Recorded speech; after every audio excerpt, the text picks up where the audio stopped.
श्री स्वामी समर्थ। तुम्हा सर्वांचं माझ्या चॅनलमध्ये मनापासून स्वागत आहे। तर बघा, उद्या आहे आषाढ महिन्यातली दीप अमावस्या। ही अमावस्या आज उत्तर रात्री 2:21 सुरू होऊन उद्या रात्री 12:41 संपेल। तर उद्या आपल्याला आपल्या मुलांवरनं ही वस्तू उतरून घ्यायची आहे। जर तुमचे मुलं हट्टीपणा करत असतील, चिडचिडपणा करत असतील तर ते सुद्धा कमी होईल आणि काही नजर बाधा लागलेली असेल तर ते सुद्धा दूर होईल।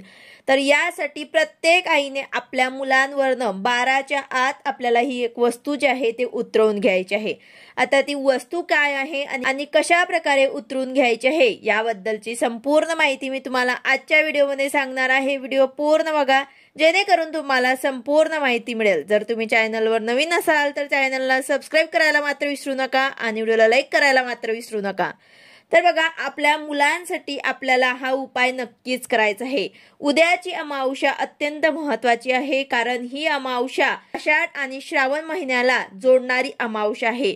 परवापासून श्रावण महिन्याची सुरुवात होत असते। अत्यंत महत्त्वाचा आणि पवित्र हा महिना।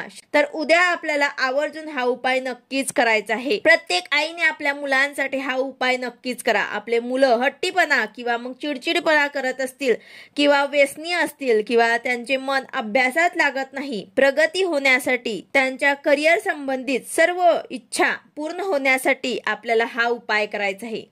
प्रत्येक आई आपल्या मुलांसाठी सेवा आणि उपाय करतच असते। आपल्या मुलांसाठी प्रत्येक आई वडील प्रयत्न करत असतात, पण काही मुलं खूप हट्टीपणा करतात किंवा मुलं ऐकत असतील तरी त्यांना प्रगतीमध्ये करिअरमध्ये काही ना काही अडथळे येत असतील, तर हे अडथळे दूर करण्यासाठी हा उपाय तुम्ही नक्कीच करा। मुलांच्या कोणत्याही प्रॉब्लेमसाठी तुम्ही हा उपाय करू शकतात। वाईट शक्तींचा काही त्रास आहे किंवा नजर दोष अशा सुद्धा प्रॉब्लेमसाठी तुम्ही हा उपाय करू शकतात। हा उपाय जर तुम्ही प्रत्येक अमावस्येला सुद्धा केला तरी सुद्धा चालेल। आता ह्या सर्व अडचणी जर नसतील तरी सुद्धा हा उपाय करणं अत्यंत महत्त्वाचं आहे, जेणेकरून त्यांना कधीही अशा प्रकारच्या अडचणी किंवा हे बाहेरील बाधा नजर दोष होणार नाही। तर उद्या आपल्याला 12च्या आत हा उपाय करायचा आहे। या उपायासाठी तुम्हाला थोडेसे तांदूळ घ्यायचे आहे आणि ते शिजवून घ्यायचे आहे, म्हणजेच काय तर थोडासा भात तुम्हाला तयार करायचा आहे। लक्षात असू द्या की त्यामध्ये तुम्हाला मीठ जे आहे ते घालायचे नाही आहे आणि जेवढा आपण भात लावणार आहे तो पूर्ण आपल्याला भात घ्यायचा आहे। त्यासाठी तुम्हाला अगदी थोडासा वाटीभर भातच तुम्हाला बनवेल असे तुम्हाला तांदूळ लावायचे आहे। हा भात तुम्हाला ताजाच बनवायचा आहे, असं नाही की शिळा भात आहे तो तुम्ही घेतला तर चालेल का, तर असं अजिबात नाही। तुम्हाला ताजा भातच बनवायचा आहे आणि अगदी थोडेसे तांदूळ तुम्हाला त्यामध्ये थोडीशी हळद टाकून हे शिजवून घ्यायचं आहे। तर असा हा अळणी भात तुम्हाला तयार करायचा आहे आणि त्याचबरोबर 3 धान्याचे तुम्हाला पीठ घ्यायचे आहे। नाचणी असो किंवा मग ज्वारी असो किंवा मग गव्हाची असो, कुठल्याही 3 धान्याचे पीठ तुम्हाला घ्यायचे आहे आणि 1 चम्मच घेऊन त्याची एक पोळी तुम्हाला लहान चपाती बनवायची आहे। आणि ज्यांच्याकडे 3 धान्याचे पीठ नसेल त्यांनी एकच गव्हाची पिठाची अगदी लहान चपाती बनवली तरी सुद्धा चालेल। तर ते सुद्धा तुम्हाला ताजीच बनवायची आहे।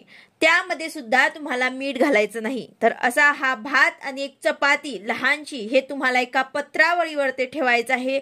एक चपाती ठेवून त्यावरती तुम्हाला हा पिवळा भात जो आहे तो टाकायचा आहे आणि अगदी तुम्हाला थोडंसं त्यावरती एक लिंबूचे 2 तुकडे करून टाकायचे आहे। आणि लिंबू जो असतो तो सर्व निगेटिव्हिटी खेचून घेत असतो। जे काही वाईट शक्ती आहे ते नजर दोष जे आहे ते सर्व खेचण्याची ताकद लिंबामध्ये असते। तर बघा, एका पत्रावळीवरती चपाती लहानशी त्यावर पिवळा भात जो आहे तो तुम्हाला पूर्ण टाकून द्यायचा आहे आणि जेवढा तुम्ही बनवला आहे तो पूर्ण त्यावर तुम्हाला लिंबू ठेवायचं आहे। तुमच्या मुलांवरनं हे तुम्हाला उतरवून घ्यायचं आहे, म्हणजे डोक्यावरनं तर पायापर्यंत असे 3 वेळा तुम्हाला उतरवून घ्यायचे आहे। जे काही नजरबाधा माझ्या मुलींना झालेली आहे ते निघून जावं असं तुम्हाला मनातल्या मनात म्हणायचं आहे। आणि हे उतरवल्यानंतर हा भात तुम्हाला तुमच्या घराच्या दक्षिण दिशेला घेऊन जायचा आहे आणि तिथे ठेवायचा आहे, किंवा मग 3 रस्ते जिथे मिळतात तिथे ठेवला तरी सुद्धा चालेल। भात घेऊन जाताना तुम्हाला मागे वळून बघायचं नाही आणि हातपाय धुवूनच तुम्हाला घरात यायचं आहे। हा उतारा तुम्ही घरातल्या मोठ्यांवरनं सुद्धा करू शकतात। हा उपाय कोणीही केला तरी सुद्धा चालेल। तर असा हा उपाय उद्या जर जमला तर नक्कीच आवर्जून तुम्हाला करायचं आहे।